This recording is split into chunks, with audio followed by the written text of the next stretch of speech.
Assalomu alaykum. Uyg'ur choyxonasi suhbatxonasi programmasining aziz ko'rarmanlari. Bugungi naq maydon suhbat programmamizning temasi dunyoda keskinlashayotgan kuchlar raqobati va Uyg'urlar haqida bo'ladi. Dunyoning vaziyati nihoyatda jiddiy, keskinlik qarab ketyapti. Har kuni yangi xabar degandek biz bu yangi xabarlarni vaqti-vaqtida xabardor qilib bo'lamidik. Hammasini yig'ib bugun 3 mehmonni taklif qildim. Bu suhbatga hammamiz ko'rib turyapmiz. Anvarjon akamiz Germaniyadan, Abdurimjon akamiz Germaniyadan, To'liq Abdurazzoq akamiz Amerikadan. Bugun bu suhbatning aziz mehmonlari. Assalomu alaykum Anvarjon aka, Abdurimjon aka, To'liq aka. Uyg'ur choyxonasi suhbatlar programmasiga naq maydondan qatnashib berganlarga ko'p rahmat aytaman. Va alaykum assalom. Va alaykum assalom. Salomat bo'ling. Rahmat. Bugungi suhbat birinchisi nimasi? Oldingi oydan 2-oyninki o'ttirlarda Myunxenda ochilgan Myunxen bexatarlik yig'ini haqida bo'ladi.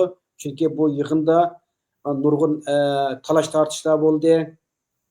Bularni Amerikaning muavin prezidenti Vanisniki bu yig'inga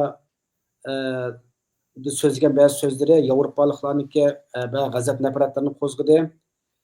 Shunga eng avval biz shu yig'in to'g'risida qisqacha to'xtalib, uning keyinidan boshqa temalarga kiramiz. Bir savolga kiray. Birinchi savol. Amerikaning muavin prezidenti Vanis Myunxen yig'inida so'z qilib, Rossiya va Xitoy davlatlari tahdid emas, balki Yevropaning aslidagi qimmat qarashini yo'qotib qo'yish xatarlik dedi. Ammo Yevropa rahbarlari bu gaplarni masxara qildi. Yevropa hozir Amerikadan borgancha yiroqlashyapti.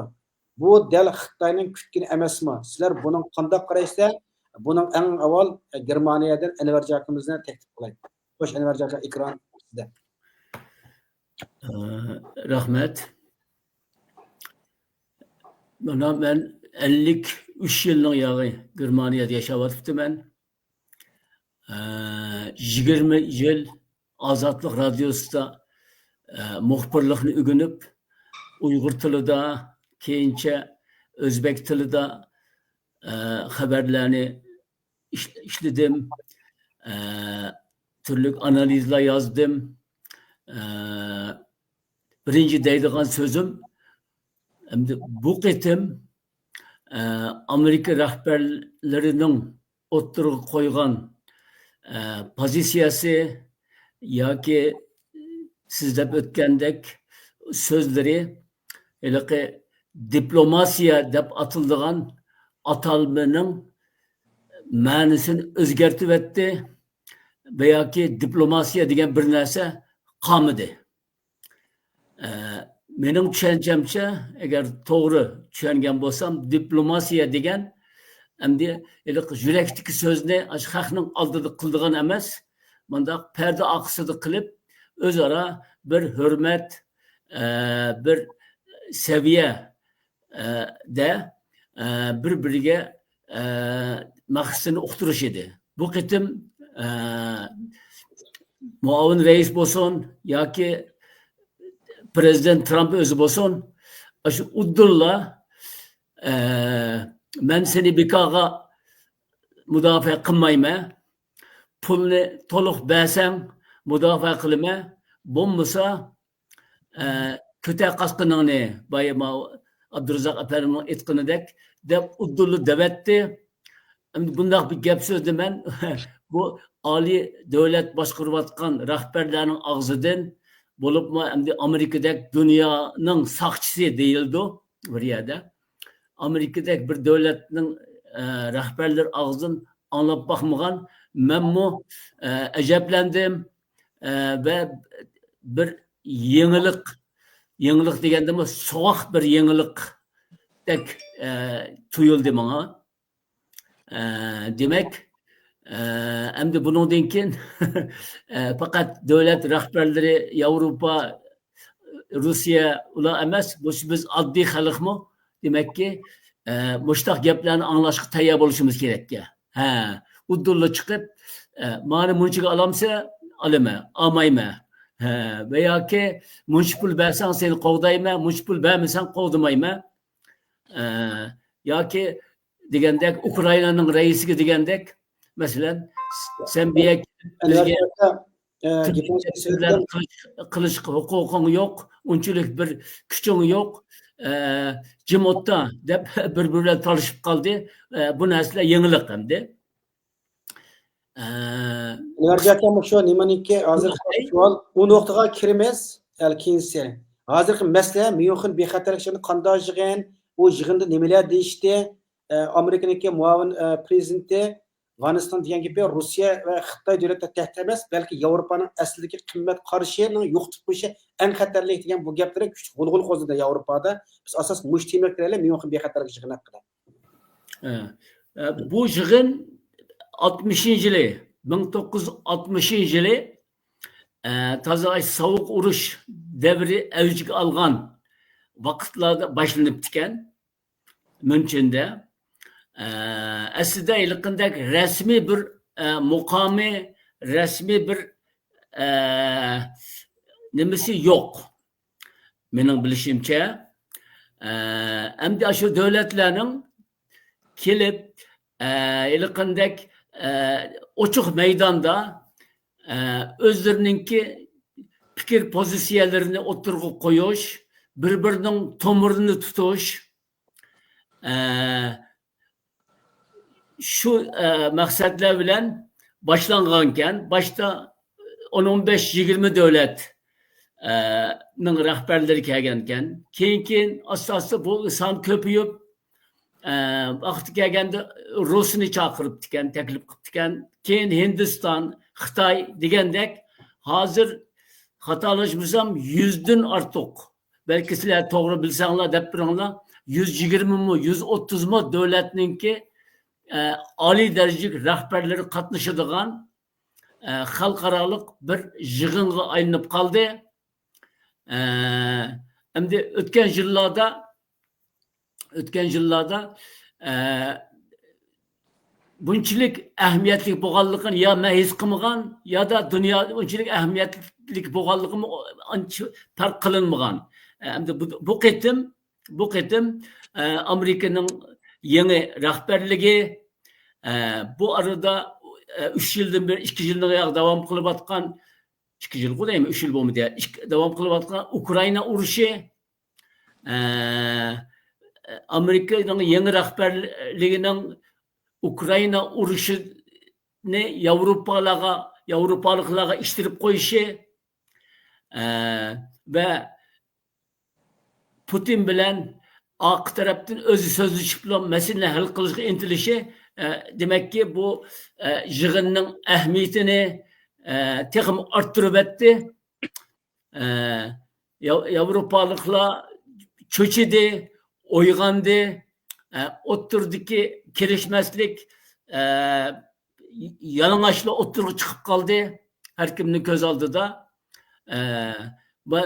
Ettigen akşamlarda bir yerde hareket kılımen, manımen, şeyde gırmanla bile uçuruşup kalımen, okuyan insanlar ulamı, bu ulama özlerinin hayran boğallığını ifade kılışıp hem narazılığını hem hayran boğallığını ifade kılışıp hem de demek bunun denkin demek vaziyet texim mürekkepleşidiğen okşaydı.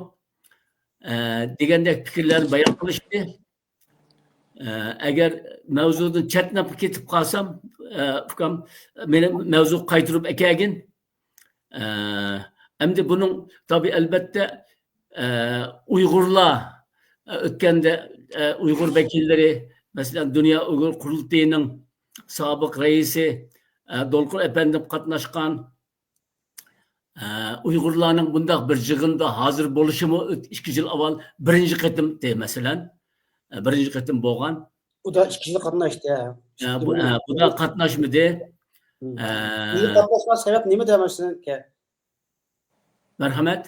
Bu yılda şu teklif kılınmasının sebepleri nima deb bakım jığım qatnaşma. Hem de demek bunun hem de bu küçük devletler baştan mesela esimde benim Bush dadısı öz vaxtida Rabia Hanım'ını Prag'a ekilip 29 gantı. Esinladı bolsa. Demek ki şu vaxtida Rabia Hanım'ını 29'up Avrupalık közütüş, Xitay'ı közütüş, Amerika devletininki siyasetiga maske gel. Bundan 2 yıl burun yine Amerika'nın muavin prezidenti Nebi Hanım'tı ismi onu hatta Aksı'da o tağızdı Dolkun Efendim'le. Bunlar hem küçük devletlerinin birbirine karşı yürütken siyasetinin bir parçası işte közüge tıkıp veya ki işte köz tutup bunun mukabil ulardan bir narsani talep kılıdamdı. Bu ketim nemişke katnaşmadı yoki teklif kılınmadı degende mençe bu bevasıta bir teklif bo'lmagan bo'lsa kerak o'tmishdi mu. Çünkü ben nemenin tizimliki qarab chiqdim, konferansiyaga qatnashuvchilarning tizimliki qarab chiqdim. O vaqt yerda bir Uyg'ur tashkilotininki Uyg'urning ismi yerda yo'qdi. Onundaki ben dedim her halda şu ötmüşte Prezident Bush Rabia Hanım'ını Prag'a ekegine okşaş bu kıtım mı Biden hükümeti demek Uygur vekilini Xitay'ın közü közü için ekep çakırıptı diyen bir kanaat peyda oldu bende. Hoş, rahmet. Bu kıtım demiş ki çakırılmadı digende tabi adır yeni hükümet birincisi onun dinkin mesela anlavatımız kaç derece adır bilmeyim ama Amerika'nın NED diyen teşkilatının chet eldeki teşkilatlarga bulup mu işte Xitayga okşaş müstebit devletlerinin qo'lasidagi xalqlarga berayotgan yordamini to'xtatdi ekan degan gaplarni anglayapman. Bunu bu to'g'riliq belki Abdurazak efendim tafsili ma'lumot berishi mumkin. Onunga bog'liqmi yoki bizim Amerika'nın siyosati yani deganimizdek o'zgaryapti. Bu bir yeni bir narsa ish qilib bu qitim qatnashmadi. Dolkun efendim istifa berib chiqib ketdi. Yeni reisimiz onun saylandı endi ish qilib bu qitim qatnashmadi. O to'g'riliq cho'nqurlab kirib ketmasam bo'ldi. Ish qilib bu qitim qatnashmadi. Rahmet. Baş Abdurjak Hasan'ın bir tulaqlaydigan yeriniz bormi? Hozir men qo'ygan savollarimiz. Hozir to'xtab turay. Ya'ni vaqt o'rni kelsa men qo'limni ko'tarib qo'shilishim mumkin. Me'morlarni bir tinglaylik. Masalan, Amerikada qanday qaraydi Abdurazak efendim? Ya şu her birinliğe ben dehşet qo'ygan 5 minut söyleş prostan için en köp bo'lgan vaqtida 5 minutdagi kesma ekan boshqa tulaqlaydi tulaqlaymiz. Biz yana tema kelamiz. Xo'sh. Bunun hozir men yuqorida qo'ygan savolga nisbatan boshqa fikrlar bormi? Endi Meleki Azbaq Xo'sh. qo'shimcha ko'z qarashim bor. Anvar akam yaxshi tushuncha berdi. Bu qatam shu 52 qatamligi yig'ini chaqiribdi. Mumkin bexatarlik yig'iniki. Buni xarakteri Anvar akam bir tushuntirib o'tgatdi. Trump apparatning muavin prezidentiniki bu yerki ifodasi haqiqatan yaxshi bo'lmadi.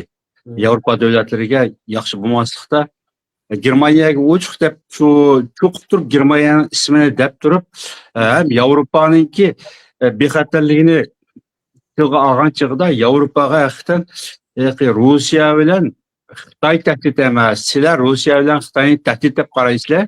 Dedi bo'lib hozirgi Ukraina Rossiya urushida butun Yevropaliklar Rossiyani tahdid deb qarayotgan vaziyat.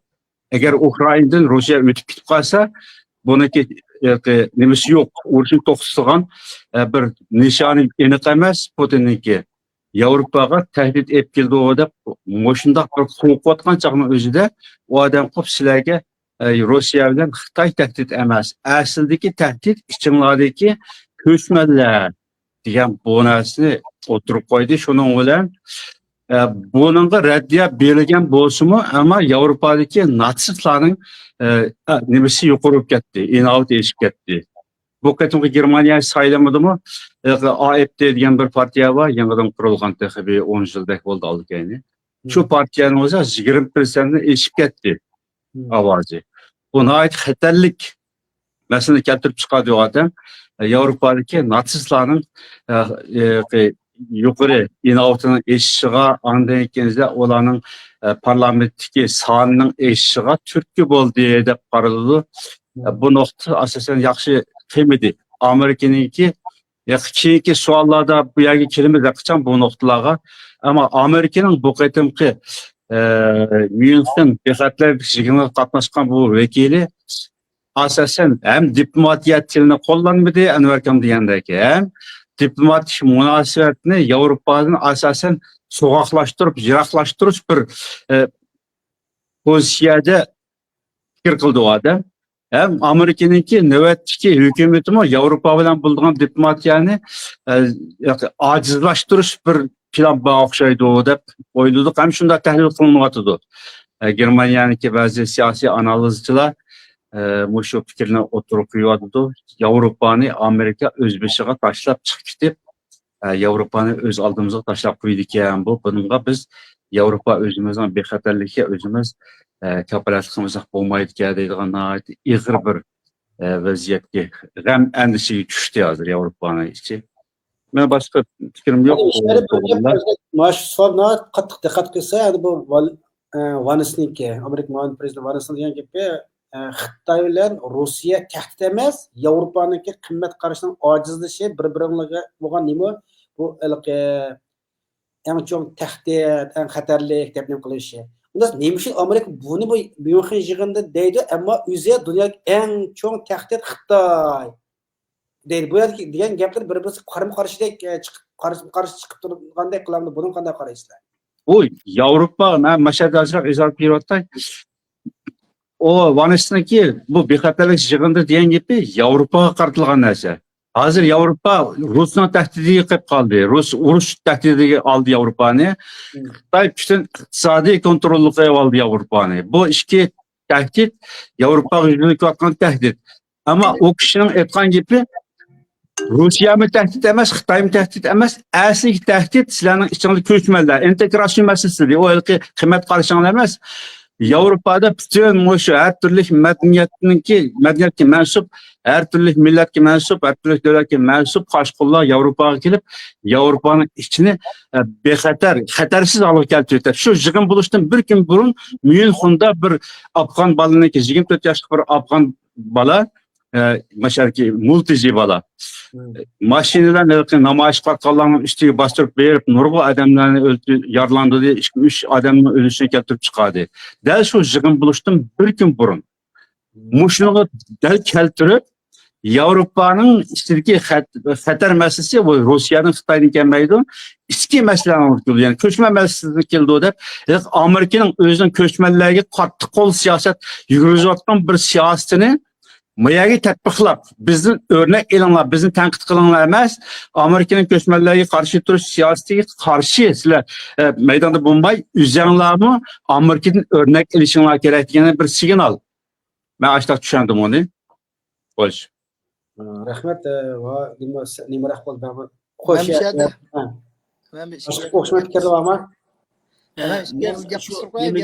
To'liqqa xo'sh. Abdurimjonning degandek tushundim men bu.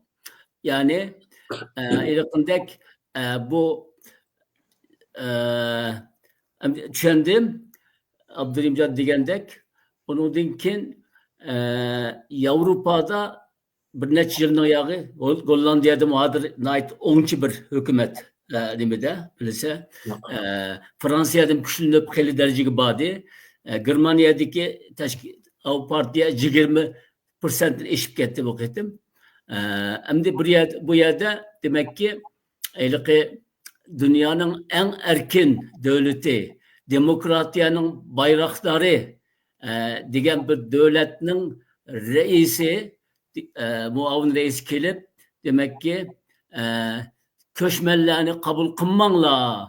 Köşmeller köpüyüp, bula sizlarninki qimmat qarashinglarga to'g'ri kelmaydigan boshqa turli qimmat qarashlarni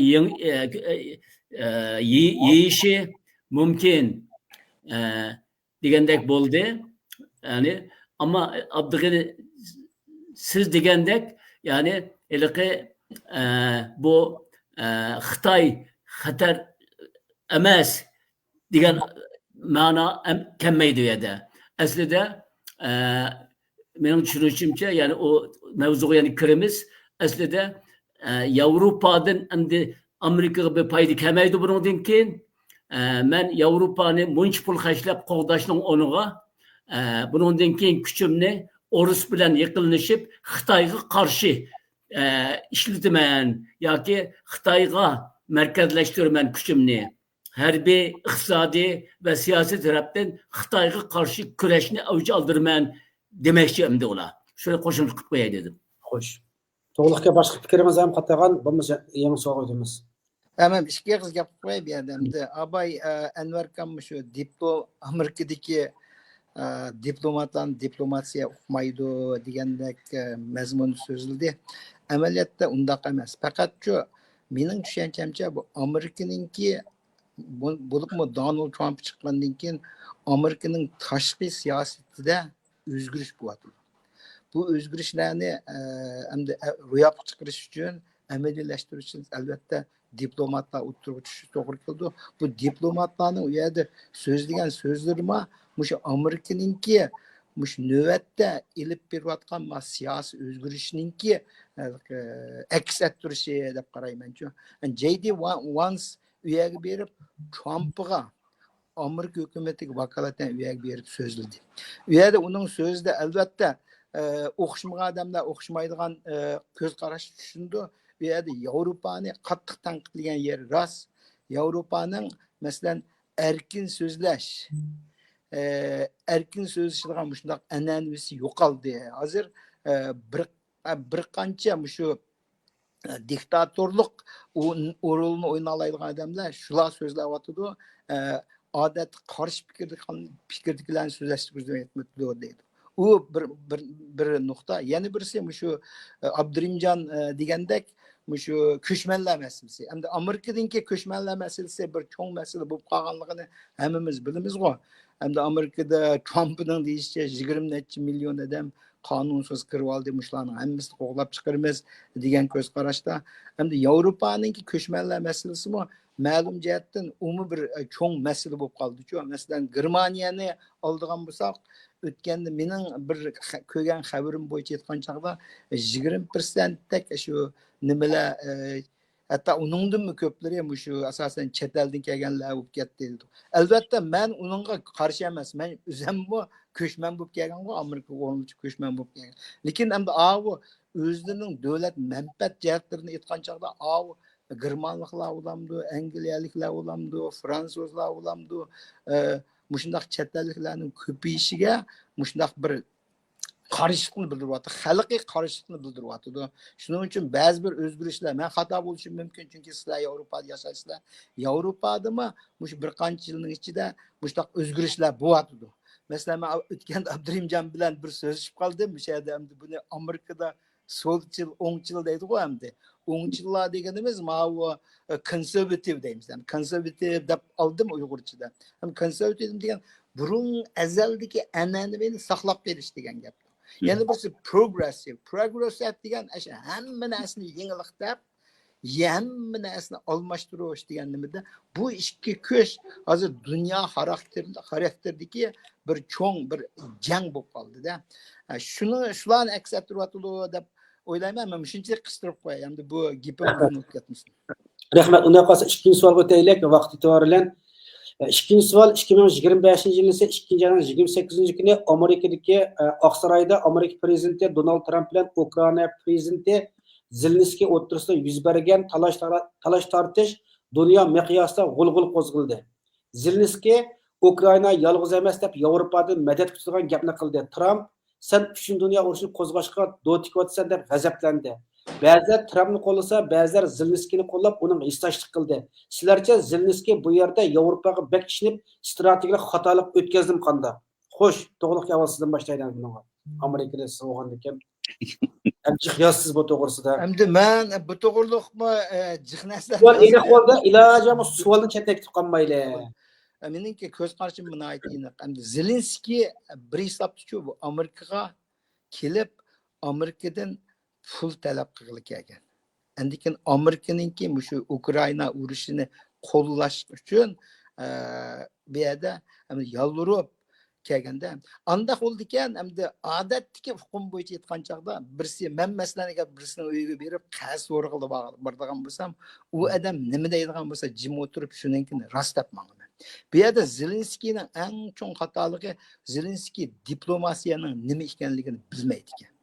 U faqat qanday rolni o'ynayotdi deganda, boshqalarningki kuch kiritib degan gap so'zlarni Amerikaga keldi deb qarayman-ku. Men boshdan oxirini anglab chiqdim. 2-3 qatim anglab chiqdim-ku. Shu jarayonda bo'lgan jidal majroninki qanday paydo bo'lganligini men dastlabda bayqadim. Agar bu to'g'riliq agar vaqt 1 minut vaqt bersangiz men qisqacha deb o'tay. Sizga 5 vaqtimiz bor, xo'sh.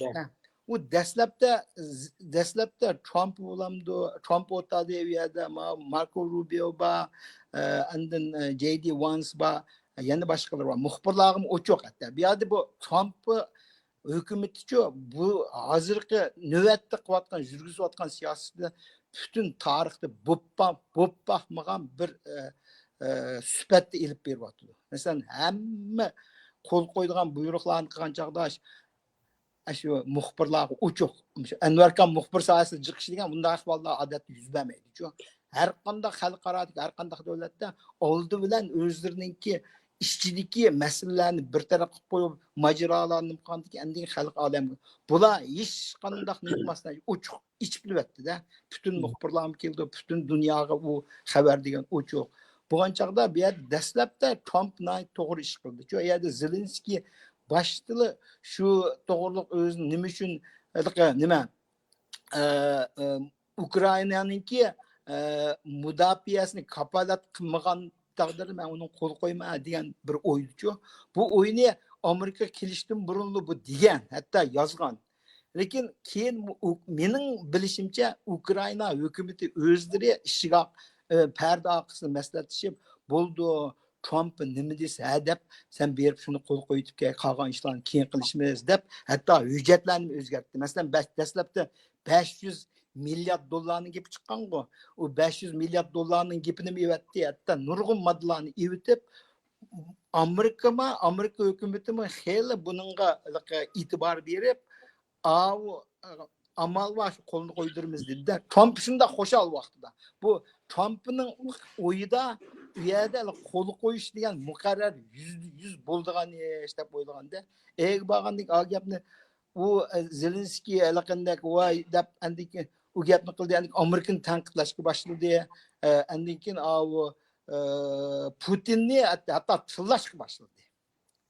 Tillash başlagandan keyin Putinni hatto nimishkislar Putinni eski demaysizlar degandek mazmunlar gaplarni qilgandan keyin Trump andikin ya nayt chiroyli turmushdi. Bir yil gapimiz bilyaptim tuturam.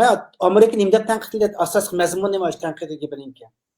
Tanqidlagan endi mazmunni endi naq so'zni bu yerda so'zlab yurmayman. Yozgan narsalarni bor, o'qisanglar bo'ldi. Naq so'zni uning asosan tanqidlagan tarafi nima deganda Amerika Ukrainaga yetarli yordam bermadi.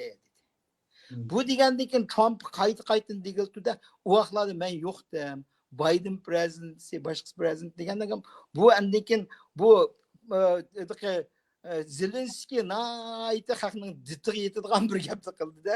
Nima dedi deganda u sening prezident hisoblanadi. Sen nima uchun Bidenning gapini olmaysan, shu sening prezidenting tusa dedi-da. Bu albatta Trumpning Bidenni şu hakaretlab kelyapti-ku, şu saylam jarayoni hozirgacha kunda Bidenning yomon gapini qildi. Anda odamning oldida şu uningki nima deymizlar Uyg'urchada? Şu tozaliqi nimasiga jiniga tegadigan bir gapni qildi. Shundaqmi Trump jim o'tadi. Shundaqmi Trump ortiq nima qilmay xeli o'tadi. Trumpning mijoz xulqi o'zgarib ketdi. Shu o'tganda 4 yilga hozircha xeli o'zgarib ketdi. Xo'sh, turib jim o'tgandan keyin aya kelganda JD Vance men endi uni sal kichik qildi deyman. hani o'tkazliqlik qilib hamda u yerda qo'pib sen nima deb bizning oldimizga nima deb bizni tanqidlaydigan bo'lib kelsa nima uchun sen o'zingning holingga boqmasdan bizni undoq qilmadi bundoq qilmadi deysizlar sening haqqing yo'q degandan keyin yana bu davomlashgandan keyin gapdan gap chiqib odatdagi jidalga o'xshashku u birini desa bu hech kim gapini o'tkazib Trumpni aralashtirdi shuning bilan Trump JD Vance üçünün cidil bo'lib ketdi-da. Bu yerda hamda mencha Zelenskiy bu mening ko'z qarashim emas. Dunyodagi nurg'un mutaxassislar shunday qaraydi. Diplomatiya jihatda Zelenskiyni bo'sh deydi. Ama Zelenskiyning unda bo'lishi nima normal. Chunki siyosatda o'qib, siyosatda nima qilgan emas. Xuddi bir kechada ko'tarib chiqqandek u aslida bir nima to'g'ri? Asli bir komedian, ham xalqlarni kuldirib, o'yinib nurg'un komedianti. Undaq chiqib bu so'zlab kelsak gap uzun ashadin bo'lgan ishku bu. Shuningdan andin oqidan atisidan boshlablar bu tinchlik kelishim shuning bilan buzildi. Buning qo'l qo'ymaydigan bo'ldi, bu ish tutdi degandek gaplar chiqib ketdi. Amaliyot undaq bo'lmadi. Trump qaytib beriblar agar u menga qo'pollik qildi, menga hurmatsizlik qildi. Shundaqdimi agar shu bu kelishimga tuzilib bo'lgan qarindoshlar. Har qanday biz bilamiz, shundaqmi biz bu siyosiy ishlarga biz huquq tutmoqdan odamlar bo'lmagan bilanmi biz qanday bo'lganligini biz obdan bilamiz. U kelishim tuzilib bo'lgan narsani aslida akun degan berib qo'l qo'ydigan ish. Xuddi men mortgage hisoblayman. Germaniyada mortgage var deyman, sizlar Yevropada mortgage bo'ldi. Shundaqmi? Biz qarz olamiz mortgage'ni mumkin. Mortgage degan uy sotadigan adam bilan uy oldigan adam ikkisi oldin ola bir mayda realtor deymiz. Boshqa odamlar orqali uning kelishimlarini qancha kelishdilar, qancha sotmoqchi, qancha hammasini deyish bo'lgan. Qo'l qo'ydigan kun faqat uy olg'uchi bilan sotquchi berib qo'l qo'ydigan ish bo'ldi. Boshqa ish yo'q. Asli Zelenskiyning kelgan maqsadi shuning qo'l qo'yilishi dedi. U yerda ortiqcha shartlarni qo'yish orqali bu buzilib ketdi degan. Hamisha to'xtalib yana bir savol bormi yana? Xo'sh. Mana qo'shimcha o'qishmagan o'qtim fikri bayon qilganlar bormi? Xo'sh, ana xo'sh. Bu hozirgacha qaysi davlat bo'lishidan qat'iy nazar degandek talash tortish qildigan masalalarni ya boshdan bir taraf qilib kelishimga tayyor bo'lib boratdi, kelatdi. Agar undaq masalalar bo'lsa, buni muxbirlarning oldida emas, o'zaro so'zlashib, kameraning oldida emas, kameraning keynida. Keyin undan keyin yo kelishdik, yo kelishanmadik deb muxbirlarning oldiga chiqatdi. Endi bu qitim Trump buni boshdan ochiq oshkora sahnaga qo'ydi endi. Bu orqali birinchisi Yevropaliklar tarafidan biraz nima deymiz, biraz ko'tarib uni yuqoriroq saviyaga chiqarib qo'ygan Zelenskiy gibi ders vermekçi bo'ldi. İkinciden Yevropaliklarga dunyoga nimani ko'rsatdi endi. O'zininki maqsadini, niyatini, nima qilmoqchi bo'lganini ochiq ko'rsatib, demak, birinchi Putinni xo'sh qildi. Yevropaliklarga bundan keyin nimaning xarajatini o'zinglar ko'tarsizlar, qanday qilsanglar qilinglar dedi ochiqcha. Undan keyin NATO'ga a'zo davlatlar, Yevropaning hammasi a'zomi hozir qancha bilmayman, ish qilib ularga 27 nimalarni yuqori ko'tarishinglar kerak. Mudofaaga, davlat mudofaasiga beradigan, ajirtadigan xarajatinglarni ko'tarishinglar kerak deb, demak, bir hamle deyimiz bir şu bir bundaq deb qo'yay şu bir sahne o'yinini o'tirib qo'yib Yevropalıklarni o'yg'atdi. Hozirgacha bermagan pulni mana hozir esinglarda bo'lsa oldimizgi 10 yilda 800 milliard. Ya onunla kirimiz biz o temaga hozir aytdimi bir minut shunga tegishlik. Demek ki şu Trump'ның şu hareketi 3 günün içinde Yevropalıklarni şu narsani qilamiz mana shunga zo'rladi. Demek ki bu endi bunda o'ylaganda Amerika nuqtai nazaridan cho'ng bir utuqmi emasmi ish qilib shu sahna bilan 5 minutlik sahnadagi gapni nimani dunyoga ko'rsatish orqali Ukrainaga, Rusga ve bütün Avrupa'ya şu signalini berdi demiştim. Bu gibi. Hoş. Benim azıcık şunun fikrim var. Endi bu Zelenskiy aslında şu to'xtamga imzo qo'yg'ili bag'alg'i rost. Onundan bir hafta burun Rusiyanın vekilleri bilan Amerika'nın vekilleri Riyad'da suhbatlashdi. Urush to'xtatish to'g'risida qandaq talablar bor, Rossiya tarafining talabi qandaq, sizlar nima talab qilisizlar deb u yerda kutishdi. Ondan keyin Zelenskiy berishdan 2-3 kun burun Ukrainaning vekilleri Amerikaga berib, Amerika bu Donald Trump hukumati bilan ular kutishdi, muzokara qilishdi. Ukrainaning talabi bu yerdan Mayakaga kechadi. Demak, Donald Trump Rusiyanınki qo'ygan talablarini, Ukrainaning qo'ygan talablarini oldin bilib bo'ldi. Zelenskiy berishdan burun har ikki tarafning shartlarini, talablarini nimadan voz kechadi, nimadan voz kechmaydi, buni hammani bilib bo'lgandan keyin Donald Trump o'zi ochiq oshkora bayonot e'lon qilib, juma kunisi Zelenskiy keldi, to'xtamga chiroyli imzo qo'ydi, biz tutib bo'ldik deb kamera oldida shunday yaxshi bir xo'shal bir kayfiyatda Donald Trump'ning o'zi bu dunyoga e'lon qilyapti. Andan keyin bizmi qo'shib turdik. Men shaxsan qo'shib oldim. O'sha urush to'xtab ketsa, energiya bak eshib ketdi. Hozir bizniki ishlatayotgan to'q gaz burunqi urush bo'lishdan burunqi nimasidan hozir 3 yasi eshib ketdi. Men bu shu 2,5 yil ichida 37 ming euro ortiq gaz puli to'ldim men ishlatqayaga. Bunun şahsi yüzemgimcik menfaat var iş uruş toxtasa. Şunda xoşup turgan həcəb yaxşı oldu. Antikin bu Zelenskiy bağan çağın özdə ayam amir nima Amerikan mı bunu uçuq dedi. Onda toxtam iş qanda çağda uçuq kamera aldı bo'lmaydi. Talaş tartışlar, münazirlər.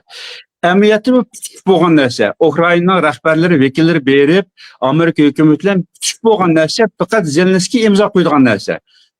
Bu yerde bu imzanı Donald Trump xalamaydı. İmza qo'yilmasligi kerak. Bu bir qatim buzilib ketib,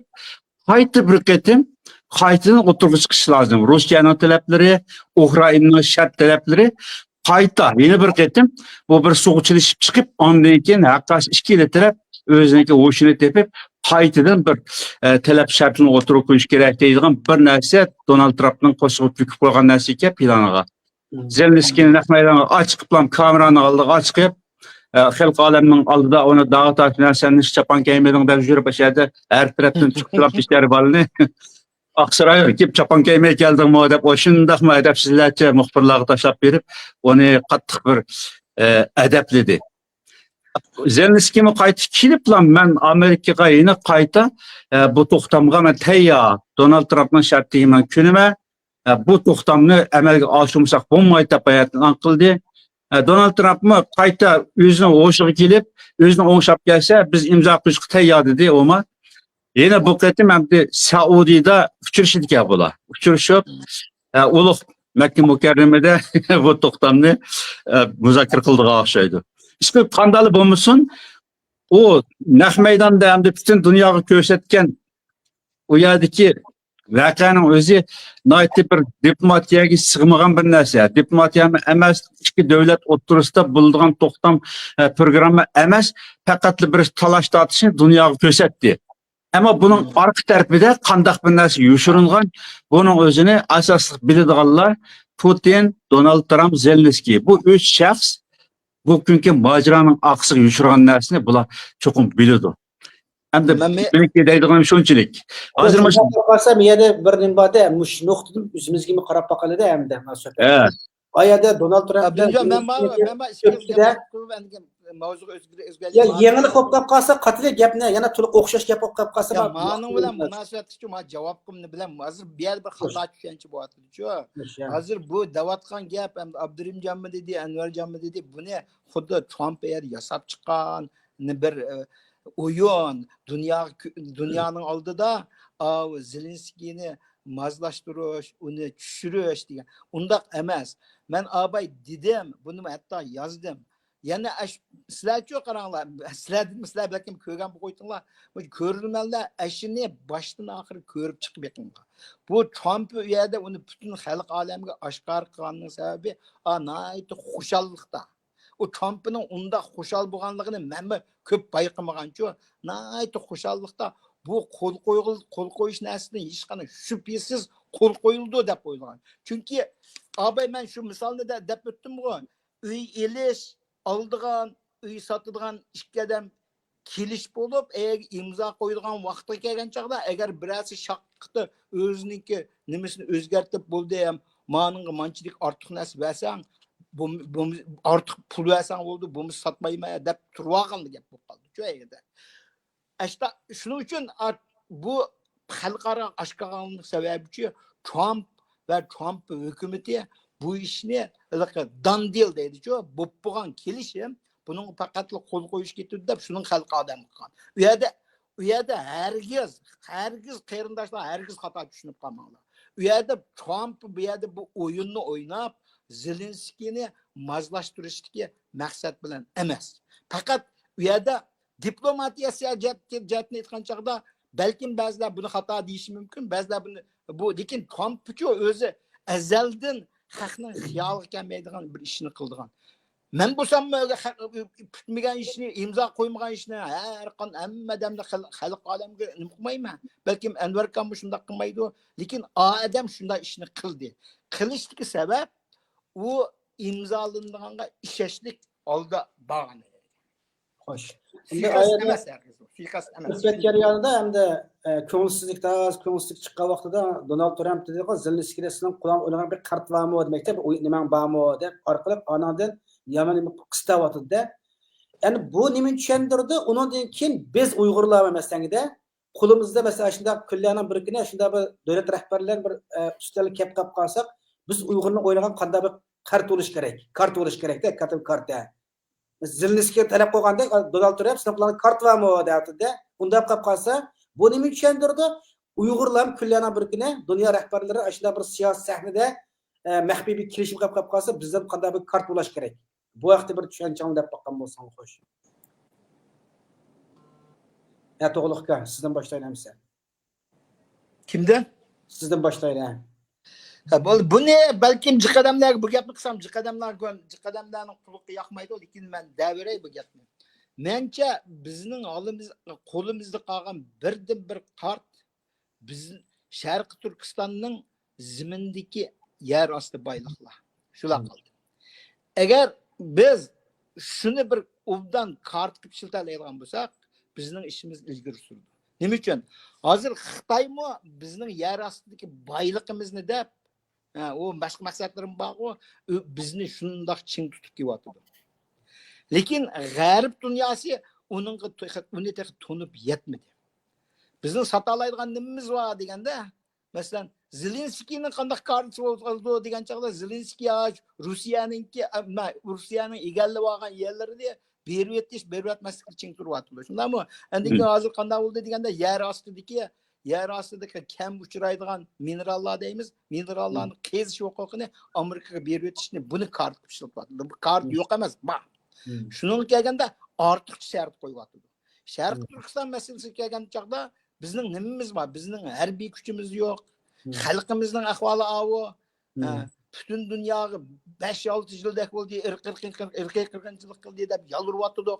Kishilik huquq da'vosi deb qilyapmiz. 60 yildan beri nima ahamiyat bo'ldi? Hech qanday ahamiyat bo'lgan yeri yo'q buningdan. Biz faqat nimani qila olamiz deganda, bizning yer ostida boyligimiz bor.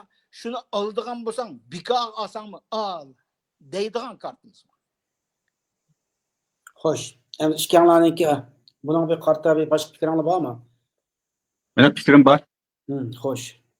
Endi Zelenskiyninki kartı yarasındaki baylıklar emas. Eğer Zelenskiy hazır Ukrayna Rusya urushida mag'lub bo'lsa butunlay bütün Avrupa devletleri Rusya'nın tehdidi astida qoldi. Bu bir kart. Zelenskiyning qo'lidagi 27 kart desak bo'ldi. Avrupadagi 27 davlatning o'zini Rusya tehdidi astida qoldi. Bu asosliq Ukrayna baza bo'lib, mudofaa turayotgan bir baza. Agar bu baza yiqilsa, Rusya'nın işi butunlay echilib ketdi Avrupa kartda. Bir-birlab ushaq davlatlar var. Ukraynadan keyin Romaniya, Polsha deganda kichik davlatlar va ojiz davlatlar. Bular bir-birlab Rusiyaga yani taslim bo'lmasmi ittifoqdosh bir nimaga o'tdi. O'tgandan keyin buni Yevropaning hech qanday davlatlari qo'llamaydi. Yevropaning ichidagi natsistlar, solchilar, o'ngchilar qo'llashmi, ammo Yevropaga hokimiyat peshib turayotgan partiyalar, Yevropa davlatlari asosiy jihatdan Rusiyaning ta'siri ostiga tushib ketishga, Yevropaning bir davlatning Rusiyaning ta'siri ostiga kirib qolishini xohlamaydi. Hozir Georgiyada ichki namoyishlar bo'lyapti. Georgiya xalqiniki yarmi rusparast, yarmi Yevropaparast bo'lib, ikki taraf bo'lib mojarolashayotgan bir vaziyatda bu Georgiyaniki Rusiya tarafiga o'tib ketishining oldini olish uchun Yevropa davlatlari nojiq tadbir qo'llanyapti. Mushu vaziyatda ya'ni Zelenskiyning qo'lidagi kart faqat yer ostidagi Amerika ehtiyoji bo'lgan madanlar emas, Yevropadagi 27 davlat Zelenskiyning qo'lidagi kart. Endi bizga kelaylik. Hozir to'g'liqdan dedi, yer osti boylik, Xitoy shu boylikni deb bizni yo'qotadi. Bu boylikni satsak bu bir kart degan mazmunda so'zildi.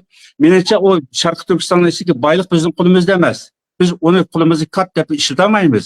O kart Xitoyning qo'lida. Bütün Sharqiy Turkiston coğrafiyasi xalq bilan qo'shilib Xitoyning mustamlika ostida Xitoyning qo'lidagi bir kart bo'lgan o'xshashlar biz o kartga vakillik qilmaymiz. Yana birisi agar Xitoy Sharqiy Turkistonda besib o'tib ketib qolsa, O'rta Osiyoni bosadi, Hindistonni bosadi deydigan bunday kartımız mı yo'q? Chunki Xitoy 49-dan boshlab bu kartni qo'lga o'tkazib bo'lgan. Hech qanday bir davlatga biz qo'limizda bunday kart bor deb biz o'tirg'i chiqaramaymiz. Buni dunyo bildi, g'arb dunyosi bildi. Vatanimizni bizga ozod qilib, boylikni sana beraylik desak, Trump nima deydi? Ashta ishtirokchilar chog'da o vatnasining qo'lida bo'lmasa, uni seni ozod qilib qo'yib, olmasam bu Xitoy bilan gaplashib, olsam bo'laverdi-ku deb bizni qo'g'lab chiqarib o'tish mumkin Aqsaroydan. Kostyum kiyib keldi, men boshqadan chapan kiyib keldi. Shunlashqa meniki o'tirib qo'ydig'im bizning qo'limizda hozir o Donald Trump ko'rsatgan bital kartning partisi yo'q. Fikringiz var mı nerede bununla? Benim bir kıskıça fikrim var. Bir minut emse, kısa. Elbette degandek bizim kolumuzda hazır her cihetten bir kart yok.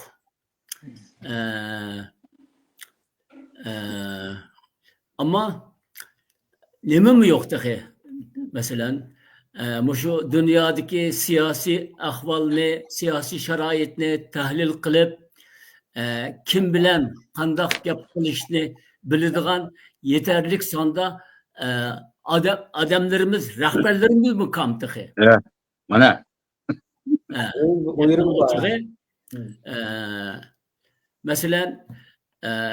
Mesela deylik ki Nuri Türkel inimiz yetişken bir azametti. Onun şu kongresdeki eşeğe reis buluşumu bizge deylik ki ya Amerika'nın ya Allah'ın bergen bir takdim kılan bir hediyesi. Yani o kişi üyeye layık emesti demek şey emesmen.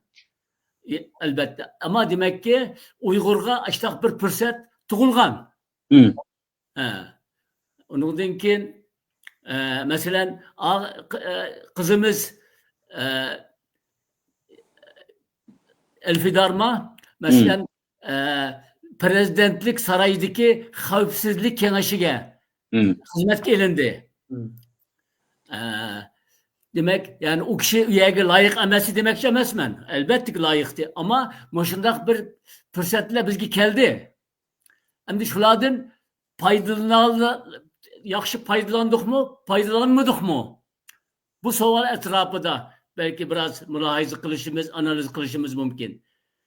Demek yani demek kaysam, demek bizning tehi dünyanın siyasi şaraitiga, bizlerge bo'ladigan qulay imkonlarga javob bera oladigan ve demek ki özümüzün menfaatiga ko'ra harakat qila oladigan dünyanın xalqaro qonunlarini yaxshi bildigan, tushundigan rahbarlarimiz tehi yetishib chiqmadi. Xo'sh. Çıkan boşunlaydı az sanda. Meşede, Biz bunun dinkin, biz ma kartını işiltimiz, o kartını işiltimizden aval aşındak rahberlerimizi yetiştirişke ehemmiyet verişimiz gerek. Mesela ma yakında ben fakatla eğerde Facebook'ta yazılganda okudum. Kayada bir yerde kançı tane Uygur okuyucusunu Malezya'da olsa gerek. Ya Singapur ya Malezya. Okutuş için burs stipendiya ilinganlıkını okudum. Demek o devletler Uygur'unu yaxşı kögelliği için emas, belki ulamı özlerinin menfaati için işte bir yolda işbedi. Demek herhalde rahberlerimiz muştak yolladı menip aldığımızdaki ötken 10 yıl, ötken 20 yıl ötüp gitti mesela. Ellikki yani Garbi dünyada resmi hareketki başlığımızga 20 yıl boğan bolsa 25 yıl demek ki bizdenki hazırgıça yüzler kan bolsa birer yüz ziyalı okutup yetiştiriş bunun içinde birer yüzün içinde 90'ı iş kıyarmısı mı? Yani iş kıyarmısı mı diyelim özün hayatı bulup geçsi mi? 10 tanesi milli dava hizmet kılıdığan toluk yetişken kadrlar bulup çıkarlattı. Bunun dekin inşallah bundak neslerge tekmi köp ehemmiyet versek yani özümüzde bizge tuğulduğun kereşekti bizge tuğulduğun kolay şaraitle ne mi kılımız, kandak hareket kılımız, kim bilir sözleşimiz, kaysi imkanlarını izleyimiz, muşlarını bilerleydiğin azimetler gerek bizge. Bu dipim tügdi. İkinci bir mesele, bence mühim. Demek siyasette o ismi insan hukuku demdok, başka neresi demdok, o siyasette dost düşman yok. Siyasette menfaat var. Şu menfaat için kılıdı herkim. Ötmüşte Sovet İttifakı var idi. Benim anlaşımca 60'lı yıllarda Xruşçev Kazakistan'ın içinde Uygur Avtonom Oblastını kurmakta boğan, bunun planları kılıngan ama o arada onu aldırıp etken. Onunla Brejnev kelgen. 40. yıllarda boğan nimeleri sizler ondan birisizler. Şu vaxtda Sovet İttifakı özünün menfaati to'g'ri kelganligi uchun bizni qovdi de başta, keyin yana bir cho'ngroq menfaatida bizni setib etdi. Bizga qo'shni bir davlat hozir Rossiya. Demek bizniki belki başka dostlarını tepişqa, başka yollarını tepişqa tirishimiz gerek. Özümüzün yenideki devletlerden bizge fiilen yardım qila oladigan, coğrafi taraftan yakın boğan devletler var mesela. İsimlerini kayta tekrarlap yürüyüşüm gayet yok. Şu imkanlarını izleydiğin, şu kademlerini taşlayalaydiğin rahberler yetişip çıkış gerek. Yetişip çıkışına biz imkan hazırlaşımız gerek. Bana pulla bir monç haşını bitipti. Şu pulla bunun deyken eğer halk için, millet için elingan pul boğunluğu göre moşundak ziyalılarını halk için hizmet kıldığın yaşlarını yetiştirişke köpürak vakit acırtış, köpürak pul acırtış şu kademlerini taşlaş gerek deymen. İnşallah Ali rahberlerimiz şularını kılvatkandı. Hoş. Onda hazır kıma ki kırkım söhbetin nemisi yani siyasi sahanda oynab chiqqan kart haqida bo'ldi. Emerson to'g'liqqanda de bizning Sharq Turan qizilbayliqlar onu bir qarshi qo'lini olaymiz dedi. Abdurjoy apanimiz de bo'lmaydi. Xitoyning qo'lida bizning qo'limizda emas deb. Endi biz burunqi bugungi suhbatimizmi dunyoda keskinleşen güçler rekabeti ve Uygurlar bo'lgandan keyin asosligi dunyoning siyosiy vaziyatini Uygurlarga qarab ketyapmiz-da, az suhbatning temisi.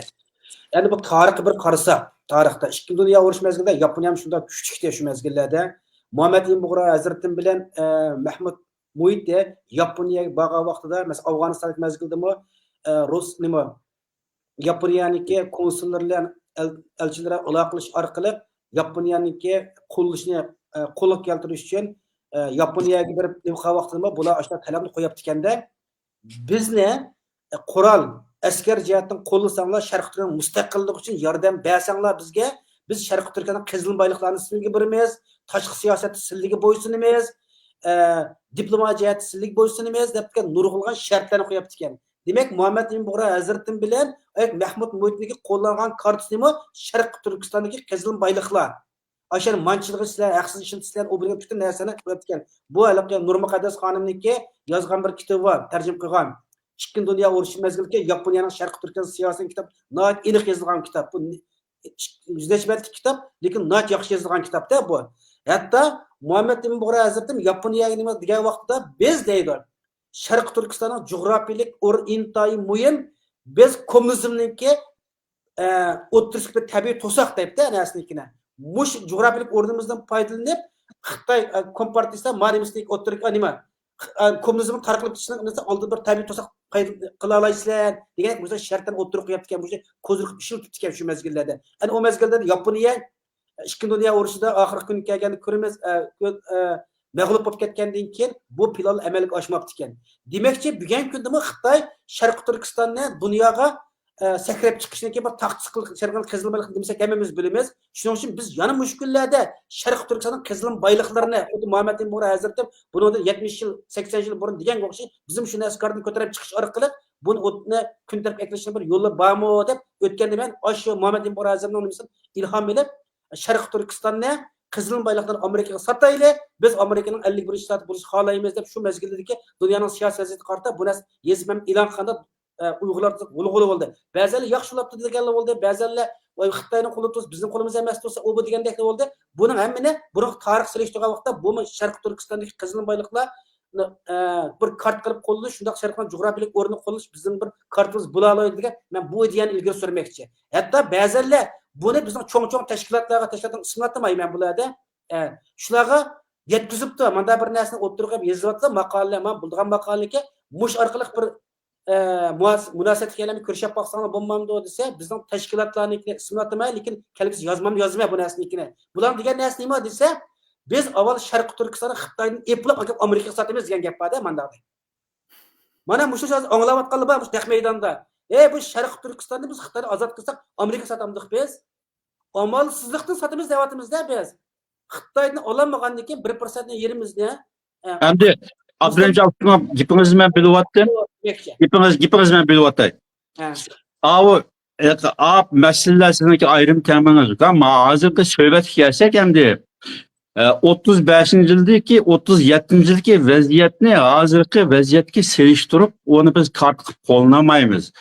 37-35-yilda Mahmud Buxoro Mahmud Muhit Yaponiya bilan gaplashgan bo'lsa, kart qilib qo'llangan bo'lsa, o chaqda Xitoyning ichida kommunizm urushi bor. Ondan keyin Yaponiya bilan Xitoyning orasida urush bor. Yaponiya Manchuriyani ishg'ol qilgan, ilgirlab kelayotgan Xitoyga deb besib kelayotgan bir payt. O chaqdagi tarixiy o'tmish hozir hech qanday bir yerda uning bir nibisimi yo'q. 1%lik ihtimalimi yo'qcha. 37-yildagi bir diplomatiyalik munosabatni ichida qo'llangan kartning o'zini biz 2025-yil tasavvur qilib, uni biz kart qo'llamaymiz. Bu masalani aniq bilinish kerak. Tarixda bo'lib o'tgan ishlar bilan bundan keyin kelgan ishlarning bir parallel o'xshashligi bo'lsa, o chaqda o tarixdagi andizni elib akilib biz qo'llanaymiz. Agar tarixda bo'lib o'tgan voqea, vaziyat, jug'rofiyalik masalalar, dunyoviy masalalarda hozirgi mavjud ahvolda parallellik bo'lmasa, biz uni andiz qilib tasavvur qilmaymiz. U faqat bir hissiyotga aylanib qoldi. Hozir 49 yildan buyon Xitoyningki dunyo xaritasida o'zining davlat territoriyasi hamma narsada biz Xitoyning qo'lida. Bizning vatanimiz Xitoyning qo'lidagi bir tuproq. O çağın özde bizim vatandamı ayakta Şarkı Türkistan İslam Cumhuriyeti, ayakta Şinsi parçalanıp ketken, ondan ikinci Mevcut Buğra'nın özü Xotan emirligide mağlup bulup çeteli kaçıp çıkan mundaq bir qalayıpqan bir vaziyet. Bu Şarkı Türkistan o çağın özde Sevik İttifaqıga təvə bulamdı, Stalinga təvə bulamdı, Şinsi'ye təvə bulamdı, Cankeyş'e təvə bulamdı, Komünizm'e təvə bulamdı. Bu hiç kim təsavvur qılanmaydıgan bir peytdi o çağda. Ama hazır bolsa tasavvur aniq. 1.848.000 kvadrat kilometr tuprak Şinjan olup Xitayning qo'lidagi bir kart hazır. Endi bu kartni Xitoy qo'luna olaydi. Xitoy qanday energiya qo'llandi, energiya taxtasi qilib taklamakanda qo'llandi, azam emgak kuchi bilan qo'llandi. Bütün shu dunyoga kart qilib hozir Xitoy qo'luna olyapti. Xitoy shu kart bilan o'zini beytyapti. Endi biz buni ochib 37-yili Mevcut Buğra Hazret'ten bu kartını qo'llanib tikə deyil desek, o vaqtdagi vaziyat hazır yok. Hiç olmasa eğer Suriye'ye o'xshash bir parçalanib ketgan ichki urush vaziyati bo'lgan bo'lsa Sharqiy Turkiston ichida. Ondan keyin Amerika bilan Rossiya bilan cho'ng bir davlatlar bilan to'xtamlashib, hozir ayani o'zi mana bir ichki urush vaziyatida, urush vaziyatida, Xitoyga qarshi urush vaziyatida biz bu kartni sen bilan ishlatamiz. Sana biz satamiz bu kartni desek, o'chaqli kart bo'ldi. Ama hozirgidek vaziyatning o'zida haqiqatan shu diplomatik yo'lni ochalaydigan bir siyosiy bilimlik rahbar kishilarni anvarkam degandek o'qitib yetishtirishdan iborat bir narsa bizga shu kelgisiga qarta bir umid bag'ishlaydi-ki, ama hozirgi vaziyatda sizning tasavvuringiz Şarkı Türkistan'ı Amerika'nın 56. ştat sataylı diyen o sizin tasavvurunuz, hissiyatınız. Onu elbette Amerika situası elbette satımız. Ama Amerika hazır özünki koludaki Avrupa'nı tipip atkan bir vaziyette. Özün koludaki şu yağı yardım kılıp Rusya'ya karşı yardım bilen qoğdab atkan Ukrayna'nı Putin'in aldı taşap birilik. Hazır Amerika'nın evvalı bu. Şunun için biz bu kartni kulumuz yok kartni kim bilen oynayamayız deyilgan bu bir mesele. Benim bir fikrim var. Hoş. Ruhsat kısan Abdurrahim. Bu tabi bu dünyadaki ciddi vaziyet bizga qanchalik foydali, bizga qanchalik ziyonli ve biz nima qilishimiz kerak. Her halde bu sohbetning qolgan qismi ve bundan keyin biz nima qilishimiz kerak? Bu mavzu ustida to'xtalsak foydali bo'ladi deb o'ylayman. Bu Trump'ninki Yevropalıklar bilan, yani Amerika'nın Yevropalıklar bilan bo'lgan munosabatining asta buzilishi yoki ojizlishi Xitoyning manfaatiga bo'libdi. Bu da masalan München Xavfsizlik konferansiyasidan Wang Yi nayt xo'shal qaytdi. Çünkü muavin prezidentning qilgan so'zlari uning xush yoqdi. Demakchimanki Trump Orus bilan yaqinlashib Xitoyga qarshi Orusni yeniga tatmoqchi. Tabii ular endi qanchalik tata olaydi, qanchalik tatamaydi bilmaymiz albatta. Ama menche yani Yevropalikni o'zining nimani o'zan ko'p buni degan deb tashlab qo'yib, Orus bilan yaqinlashib Xitoyga qarshi turmoqchi. Demakki, bundaq bir sharoitda biz qanday bir yo'llarni izlashimiz kerak. Bundaq bir sharoitda. To'g'ri, bu bir savol. Biz masalan 40 yillarda Abdülmecid deb o'tdi, Xitoyda Gomsandan bo'lib, oxirida Gomsandan qazanib chiqdi. Biz qurban bo'ldik shu vaqtida. Endi bundan keyin agar shu keyin orada 50 yillar 70 yok 60 70 yillarda Xitoy bilan Rus Sovet ittifoqi o'zaro bu ilm bo'lib, hatto Sovetning Xitoyga besib kirdiganligining nimasi bu yezildi shu vaqtlarda. Demakchi, yani menfaat hammasi. Endi bundan keyin biz bir tarafımız Xitoy, bir tarafımız Rus. Janubda Hindiston bor. Garp şimal tarafımızda bir tuqqan kıyırındaş devletlerimiz var. Demek ki biz kandak yeni dost tepişimiz gerek. Xo'sh, Bo'lgan manfaatni kimlarga anlatışımız gerek. Qaysi yo'llarni tepishimiz gerek. Demek ki qisqacha shuni demoqchiman, Amerikaning Yevropadan aloqali zaiflishi Xitoyning manfaatiga ve biz bundaq sharoitda yeni yol izlashimiz kerak. Demoqchiman, endi buni belki boshqa mavzu qilib muzokara qilsak bo'ladi. Ayrimlar muzokara qilaylik. Endi degan hozir mush timniki biz yig'itayda, shunda bo'lganda hozir dedik, endi Sharq Turkiston kartasini qo'llanishning qanday imkoniyatlari bor deb, bundan hozir o'xshamagan fikrlar tushdi hozir bu yerda. Endi mening to'g'risidan qatorda ish yo'q bu yerda. Ammo ikroldi qarindoshlarga deymiz. Biz unda chet ellarda diaspora nima uchun kurash qilamiz? Sharq Turkiston mustaqilligini asli keltirish uchun kurash qilamiz deymiz. Sharq Turkiston mustaqilligi uchun da'vo qilamiz deymiz. Uyg'ur kishiga huquq uchun da'vo qilamiz deymiz. Unda qilib qolsa bizning qo'limizda qanday kart bo'lishi kerak? Bu har bir Uyg'ur bulaqmi yuqori saviyada bu Sharq Turkiston mustaqillik kurash uchun kurash qilayotganlar bo'lsin, mayli kishiga huquq uchun kurash qilayotganlar qolib qolsin, bularning kallasiga bir savol. Shunday har bir o'sha Sharq Turkiston mustaqilligining asli keltirish uchun qiziqayotganligi uchun kallamizda bir savol bo'lishi kerak. Unda biz chetlarda nima da'vo qilamiz, qanday da'vo qilamiz, nima orqali g'arbninki Amerika g'arb davlatdan o'zimizni torta olmaymiz. Bu qatimki Ukraina bilan Rossiya mushu urushda bizga nurg'un tajriba saboqni yakunlab berdi. Buni ayri bir tim qilib yana bir suhbat qilsak, yana o'qishmagan fikrlardan odamlar olsa kirsak bo'ladi. Endi mana tim mishaz yig'ilib boshqa so'ng o'tilamiz. Uchinchi savol. Zelenskiy Aqsaroydan ko'ngilsizlikdan ayrilgandan keyin Yevropaning qizg'in qo'llashiga erishdi. Yevropa davlatlari agar Amerika yordam qilmasa, biz yordam qilamiz deb mejlisiga mushildi. Amaliyotda Yevropaning Rossiyadan neft olishga xarjlagan puli Ukrainaga yordam qilgan puldan ko'p. Amerika buni tanqid qilib keldi. Yevropa bu qatim Zelenskiyni favqulodda qo'llagan bilan Amerikaning yordam bo'lmay turib Ukrainani g'alabaga erishtira oladi. Xo'sh. Buningga qaysini boshlaysizlar? Abdurimjon, abay, men necha qitim qo'l ko'tardim. Ya tema so'z tamsizlar meni Onunla men diqqat qilmabdiman.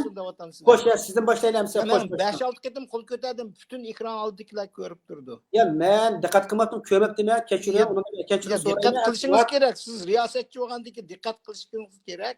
Hammadamga mishada erkin so'zlaydigan maydon bo'lgandan keyin hammadamga. Xo'sh, unda 3-chi savolni sizdan boshlayman. 3-chi savolni sizdan boshlayman. Men abay savolga javob bersam, bu qolgan savollarning hech qanday. Xo'sh, 1 minut javob bering, 1 minut vaqtingiz bor, xo'sh. 1 minut. Men yana abayga gapimni qaytadan deyman. Bizning Sharq Turkistonning yer ostidagi zamin bizning dasmerimiz. Uningdan boshqa bizning hech qanday dasmerimiz yo'q. Agar biz shu zaminni Xitoy egallab ketdi, Xitoyning yeri deb e'tirof qilgan bo'lsak, bizning hech qanday ish qilishimizning hojati yo'q. Men azaldan deb kelyapman, 30 yildek bo'ldi. Biz har qanday fursatda Amerika hukumatiga bo'lamdi, Yevropa davlat hukumatiga bo'lamdi, har qanday siyosatlarning oldida Sharq Turkiston Xitoy ishg'ol qilib olgan bir zamin degan tushunchani demasak, hamma faoliyatlar bor, men mushuni deyman. Hamma faoliyatlar bir tiyinga tabi faqat nimani qanday rolni o'ynaydi deganda Xitoyningki bir parcha zaminiti shu yerdagi xalqning kishilik huquqini, inson huquqini e'tirof qilsanglar, biz hech qanday ish qilmaymiz degan yerga bordi. Biz har qanday faoliyatlarda, men yana qayta har qanday faoliyatlarda o'zimiz shaxsan o'zimizcha eng oldi bilan bizni Xitoy tatib olgan, bizning vatanimizni, aziz vatanimizni Xitoy tatib olgan, lekin biz uni e'tirof qilmaymiz degan tushunchada bo'lishimiz kerak. Bo'lmaydi, voy uni Xitoyning yeriga faqat Xitoy sota oladi deydigan bo'lsa, nima ish qilamiz bu yerda? Nima ajit kart o'ynaymiz, bu har bir Uyg'ur o'ynashi chiqmas ekan bu. Shu muhim masala. Hozir mishada xafa bo'lmaydigan bo'lsak, Anvar Jinkam shu gapni dedi, Abdurimjon shunda deyotdi, u degan Xitoyning yeri deyotdi. Xitoyni sotalaydi. Xitoyning yeri degan gap emas aka. Ma dunyoninki xaritasi BDT üstelde Amerikan Kongressi ham yerda Xitoyning jo'grafiyasining ichida deb e'tirof qilindi uni. Bizda deyotgan narsa emas. Dunyoning ko'zi bilan qarasangiz, u Xitoyning qo'lidagi tuproq. Xitoy bilan har qanday bir davlat diplomatiya qilsa, Xitoyning hozirgi territoriyasini e'tirof qilib, shuni imzo qo'yib turib, hamda keyin diplomatiya qildi. Biz e'tirof qilmasligimiz kerak, Yo'q, biz e'tirof qildik degan gap emas. Biz e'tirof qildik degan gap emas ekan. Mani mandaqlik tushunmasimiz bo'lmaydi. Bu biz e'tirof qilamiz degan gap, e'tirof qilmaganligi uchun biz bizning vatanimizda emas. Ama onu kart diyen bir mesele var. Kart deb o ya da hiç qandaq bir ya içki uruş yok, ya Xitoy bilan bo'layotgan bir uruş yok, bir fakat Xitoy bizga zulm qilayotgan bir yaning o'zini qo'pib, andaki muhabbatni sana satay, baylig'ini sana satay, sen bizni azir qilib qo'ysan. 30 yil yog'i kim deb baqdingmi shuni bir Aqsarayga kelib deb baqdingmi kim? Sharq Turkistonning ichida boylik bor, shuni elingda biror bir rahbar gapirib baqdingmi kim bilan? Yo'q, o oqmaydigan gap bu. Ya akıdığan akmaydigan dep menga qara qilib etmeyli, o sizning ko'z qarashingiz hech kim deb baqmagan boshqa ilgari bir necha qatim mushta cho'ng-cho'ng bizning siyosiy da'voning yuqori qatim odamlar mushta paranglashib baqqan. Hech qaysi yaqin kelmagan. Ismini demay, ismini desam bizning bu haqda tanqid qilaveramiz. Bir millatni tanqidchimiz nima kerak? Tanqidchi bo'lish kerak millatda. Bizni chatlarga bu gaplarni-ku Abdurahimjon, gapingizni tatib. Gapingizni ko'rsatay 1 minut. 1 minut ana kelsiz bir ayda. Biz hozir Sharq Turkistonning o'sha chatlarni biz nima uchun da'vo qilamiz? Bu cho'ng bir savol. 76 yilning qilayotgan bu da'voga bir savol qo'yib, biz qanday bir kartani hozirlashimiz kerak, nimadan foydalanish kerak bu narsani bir aniq bir tushuncha bo'lish kerak bu narsada. Biz ilgari da'volarimizni bir diagnoz qo'yib, yangi bir yo'lni etishimiz kerak. Faqat bunun savol. Buni o'ylash baqsaq bo'ladi. Har bir tashkilotlar, har bir Sharq Turkiston mustaqillik qiziquvchilar men shu maqolani e'lon qilgandan keyin bizim Uygurlar gulgul bo'lgandek nurg'unlagan g'arblikni kuzatgan shu maqolani ko'rib meni fikr almashtirganlar bor. Buni deb o'taman bu yerda. Deb uni qilmayman. Kulli xotiram yozmay bir narsalarnikini. Shunga bu har birimiz bilayotgan signal biz nima uchun da'vo qilamiz chet ellarda? Bunga javob topishimiz kerak bir narsaga. Endi men savolni yig'ib qo'ylik. Buni ayrim tema qilib paranglashtirganlar qilib qolsa, yana ekran ko'rayotganlar yana bir suhbat qilsak bo'ladi. 3-savol o'tib ketilamsa, abet o'qigandim esimga chiqib ketdi. 3-savol. Zelensky Oqsaroydan ko'ngilsizlikda ayrilgandan keyin Yevropaning qizg'in qo'llashiga erishdi. Yevropa davlatlari agar Amerika yordam qilmasa, biz yordam qilamiz deb mejlisga mushildi. Amaliyotda Yevropaning Rossiyadan neft olishga xarjlagan puli Ukrainaga yordam qilgan puldan ko'p. Amerika buni tanqid qilib keldi. Yevropa bu qatim Zelenskyni favqulodda qo'llagan bo'lsa, Amerikaning yordam bo'lmay turib Ukrainani g'alabaga erishtirib olamdi deydi. Xo'sh, to'g'rilikka sizdan boshlaymiz. Ya bu bekka uzun ya bir ayrımlı bir esas sözleyilgan bir parankel kısıkçı men dep. Ya diyor hazır abay hemminglar dedinglar bu Amerika'nın siyaseti özgürüp atıdı. Avrupa'ni burunqidek bakmaymiz de atıdı bu diyor. Ma Trump nait. Ya Avrupa'ni emas, anime NATO nedang Avrupa'ni. Ya Avrupa'ni da atıdı. Avrupa'ni da Avrupa'ni da. Ma Germaniyada Abdurahimjon Abdullah Germaniyanın yenidən saylanğan nemesi şu vaqtda şu gapni dedi go biz Amerikada mustaqil bo'lsak bo'lmaydi degan gapni qildi.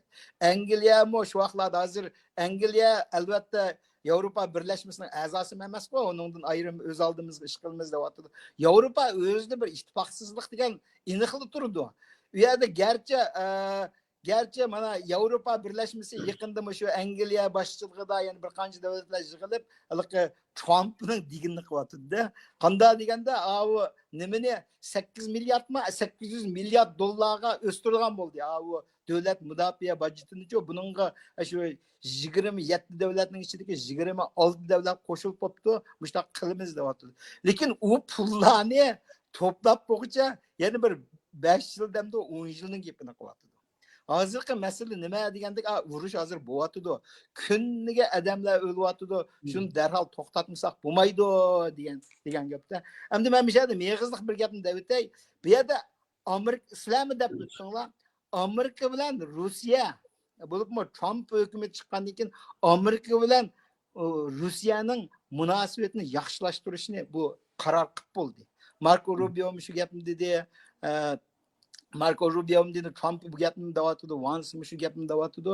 Bu aniq bo'lib qolgan ish. Rossiya bilan munosabatni yaxshilash. Uning ustiga ma kabinet tanlangan nurg'unlari bor, nurg'un bir qancha odam, nurg'un shu sekretarlar bor. Bu sekretarlar hammasi Rossiyaning Amerika bilan yaqinlashishni xohlaydi. Mencha Rossiya bilan Amerikaning yaqinlashishi biz uchun foydali bo'ldi. Chunki agar Rossiyani yolg'iz halak deb qo'yganmiz, Rossiya Xitoy bilan texmi birlashidi, shu vaqtda bizga kelganda bizni texmi yo'q chiqarib o'tdi. Texmi yo'q chiqarib o'tdi. Rossiyani endi hozirgi ko'z qarashdan Yevropaninki umumiy ko'z qarash ekan, men shuni bayqab qoldim. Umumiy ko'z qarashdan bu Rossiya kuchayib ketib, Yevropani egallab ketdi, xuddi o'z vaqtida Hitlerdak nima qildi degan tushunchalar bor. U endi yanada o'sha tarixdagi ahvolni hozirgi vaziyatga solish. Hozirgi Rossiyaning u Estoniya bo'lamdi, Latviya bo'lamdi, qaysi Moldaviyada bo'lamdi, Slavik tilida so'zlaydigan, hammasi bir tilg'u, bir til so'zlaydigan u davlatlarni bu iyval nima degan tamasi yo'q hozircha. U tamasi yo'q. Ukrainani butunlay ip ketgan taqdirdami boshqa davlatlarga hujum qilishi natoyin. Endi albatta bu nurg'un odamlarning ko'ngli keladigan bo'libmi Yevropaliklarning, chunki Yevropa azaldan Yevropa birlashishning maqsadi, NATOning maqsadi, qurilishdagi maqsadi shu Rossiyaning qaytib kelishini to'sash uchun u degan 49-yili nimqan NATO degan 49-yil qurilgan. Bu hozirgi buningdan burungi Amerikaninki bundan burungi hokimiyatlar hech qachon voy buni qo'llab kelgan-ku. NATO'ning hamda asosan 20dan ko'p budjet Amerikaninki ku, endi keyin Yevropa birlashmasininki nimalarni hammasini qo'llab kelgancha Amerika qo'llab kelgan. Lekin hozir Trump degan tamamen o'xshamaydigan siyosatni yurgizib, yo'q, men Rossiya bilan yaxshi munosabatni yaxshilashtirman, Ukraina urushini men o'zim chiqib to'xtataman degan ko'z qarash qildi. Buning qarta shu shunday fikrlar bo'lyapti-da, shunday hozirlarni qilishyapmiz. Yani bu yaman uzun topikka buni ayrim bir so'zlashsak bo'ldi deb qarayman. Mana buni boshqa fikringlar, boshqa nimalar bor? Benim fikrim bor. Xo'sh. Bu Zelenskiyning o'zimi nurg'un qitim deb keldi. Amerika bo'lmasa biz bu vaqtda Rossiyani qo'lga tutib bo'ldik deb burundan tasib uchuq deb kelayotgan. Ani ikinci Germaniyaning hozirgi davlat mudofaa ministri Boris Pistorius bundan bir 2 oy burungi bir bayonotda uchuq oshkor o'zining so'zida Donald Trumpning o'zi NATO'ninki chiqimini 3% yillik milliy nimaniki milliy kirimniki 3%ga chiqirsalar degan chaqda butun Yevropa davlatlari uni qarshi chiqdi, Germaniyalik siyosatchilar qarshi chiqdi. Biz 2% oshmaymiz degan chaqda bu shu davlat mudofaa ministri Boris Pistorius Germaniyaniki u dediki biz Amerika qancha tilab qilsa shuniga chiqarishimiz kerak. 3%gacha berishimiz kerak. Agar Amerika bizni tashlayib qolsa, Rossiyaga butun Yevropa tankilamaydi dedi. Qanday degan chaqda butun Yevropa davlatlarining hozirgi surat bilan ishlab chiqarayotgan yillik qurol nisbatini Rossiya 3 oyda ishlab bo'ldi dedi. Rossiya yani 4 qatlab ortiq qurol ishlab chiqarish kuchiga ega. Onunki baylık bo'lsin, mayli sanoatda bo'lsin, Yevropadan 3 esa 4 esa oldida mang'du. Shunlashqa biz faqat Amerikaninki himayesi ostida, NATO'ninki himayesi ostida mavjudligimizni kafolatga ega qila olamizki, agar Amerika NATO'dan chiqib qolsa, NATO'ni tashlab qo'ysa bizga, biz o vaqtda Yevropada bir qancha davlatlar qurol ishlab chiqargan sanoat taraqqi topgan davlatdan. Bu davlatlarning ishlab chiqarish yillik qurol mahsuloti Rossiyaning 3 oylikga teng kelmaydi. Deb bu shu televizorda ochiq oshkora bu shuni so'zlagan. Shunglashqa o Yevropa hozir to'liqdan dedi-ku 800 milliard mudofaa chiqaramiz deb hozir qaror qilgan bilan bu 27 davlatdan yig'ildigan pul. O qachongacha yig'iladi o Rossiya hozir aktiv urushda olg'a ilgilayotgan chaqnamizda bular bu pulni yig'ib, andan keyin pulga qurol yasab, qurol zavodini kengaytirib, manda qilamiz deb bo'lsa, Ukraina allburun tushibdi Rossiyaning qo'liga. Amerikasiz Ukrainaning mavjudligini tasavvur qilishga o men emas, bu Germaniyaning davlat mudofaa ministrini deyotgan gapi. Xo'sh. To'g'ri. Boshqa nima bo'lib qolsa, yana bir savol o'tdi. Anvar aka, sizning qo'yilgan yangi o'zib qo'ygansiz bo'lmasa, yana bir savol o'tdingizmi? 4-savol. Zelenskiy Trump bilan qayta söylüş xalaydiganligini bildirgandan keyin Trumpning suhbatlashishning har vaqt ochiq ekanligini aytdi. Trump yana Rossiya bilan suhbatlashishga tayyor ekanligini, agar Rossiya urushni to'xtatmasa, texnik qattiq iqtisodiy jazo yurgizganligini bildirdi. Sizlarcha Trump bilan Putin bir kelishim tuzalamdi? Amerika rostilla Rossiya bilan yaqinlashib Xitoyga qarshi birlik shakllantira oladi. Xo'sh. To'g'liq kasdan boshlamdik. Boshqalar Anvarjak sizdan boshlaylamsa, ma'nodan. Bence Xitoy yani dünyadaki Amerika başçılığındaki tüzüm yoki sistemni o'zgartiman, o'zimnikini joriy qilaman deb kan bo'lganda 10 yilning yog'i ochiq oshkora davatidi va bir belvaq, bir yo'l projesini O'rta Sharq Yevropagacha ekib bo'ldi. Afrika davlatlarini o'ziga qaramlik qilyotidi.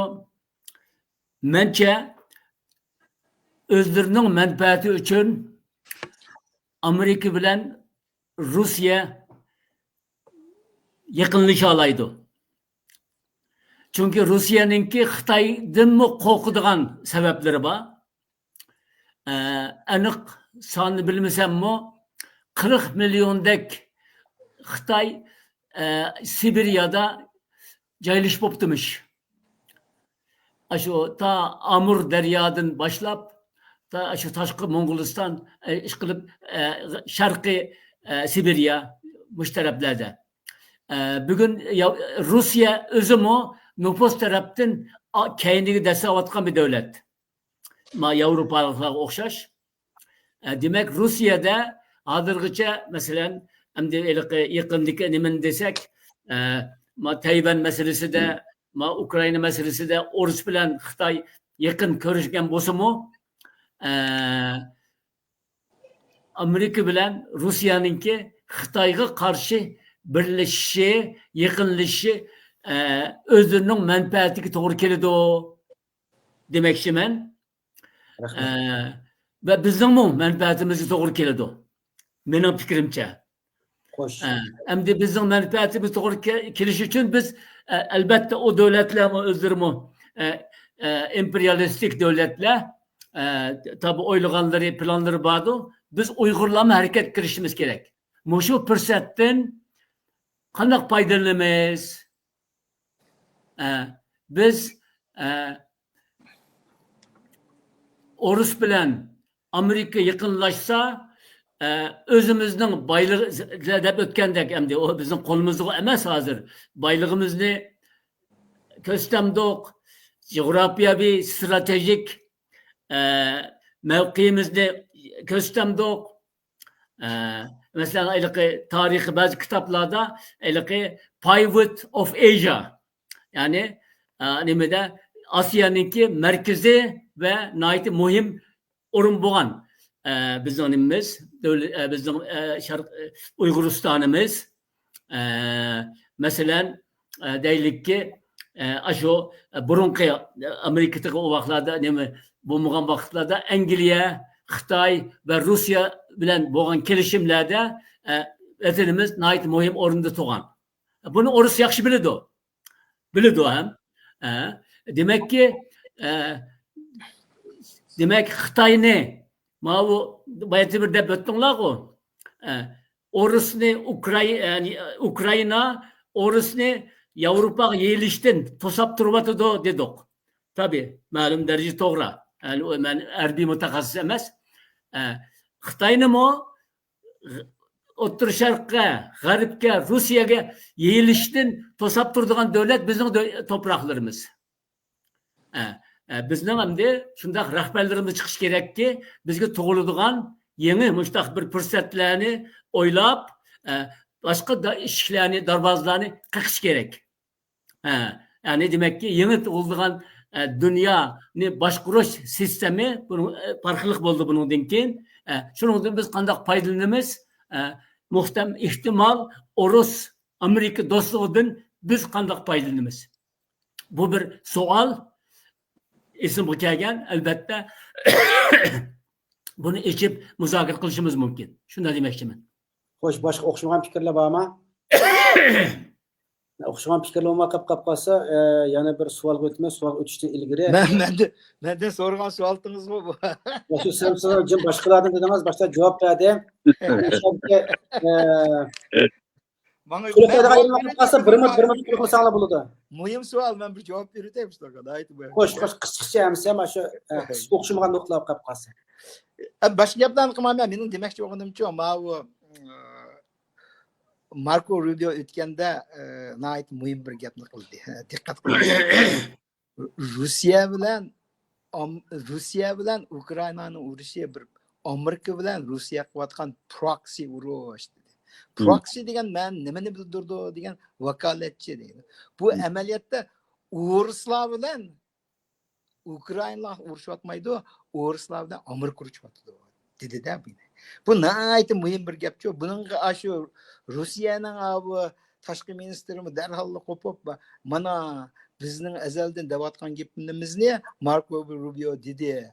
Bu biz Yevropa bilan yoki Ukraina bilan urushayotgan yerimiz yo'q, biz Amerika bilan urushayapmiz dedi. Bu nihoyat bir muhim nuqtachi. Agar mana cho'ng Rossiya bilan Amerika urushayotgan bo'lsa, bu urushni to'xtalaydigan kim? Har qanday mush savolni. Albatta mush ikki davlat to'xtalaydi. Bu ikki davlatni boshqarayotgan ikki odam kim? Putin bilan Donald Trump. Bu ikkisi bir yerga kelishib qoldigan bo'lsa, bu ishlar tutadi. Mencha hozirgi bu urushchi to'xtab bo'ldi. Qarindoshlar, bu urush to'xtab bo'ldi. Faqat nega keldi degan chaqda Trump bilan Putin ikkisi ayrim so'zlashyapti. Ayrim so'zlashib, Trumpning Putinga deyotgani bo'ldi, sen qo'lga olgan 20% Ukrainaning yerini sana tava bo'lsin. Qolganlarini Ukrainaga berib atgan degan gap qilyapti. Lekin buningga Rossiya rasmiy ma'qul demayapti. Lekin Trump ishashlik. Trump dedi, mush bir gap ichida uni to'xtatma dedi. Amaliyot mencha bu urush to'xtab bo'ldi. Faqat bir qancha shartlarni hozirlab bo'lgandan keyin bu ikkisi bu da cho'qim bo'lib Zelenskiyni yana birlarini Yevropaning rahbarlarini aytilib, u yerda bir yerda o'tirib, u xulosini chiqarmaydi. Ikkisi bir rasmga chiqib, bir ko'rishdimi? Bu ish tamam bo'ldi degan yerga bordi. O Yevropa birlashmalarininki Angliyaning hammasining bir yerlarga abaymi deb bitdik, Abdurinjonga qo'shildi buning. Ularning bu yerga kelib, o Ukrainaning davlat mudofaasini qo'g'daymiz degan nimasi yo'q. Andikin tunugin yana bir xabar chiqdi. Tunugin bir xabarda ama Trump o'zi chiqib shunday debdi-da, u yerda deydi, Trump deydi, Ukrainaninki davlat mudofaasini kapolat qilishini urush to'xtab bo'lgandan keyin andinkin o'ylashimiz dedi.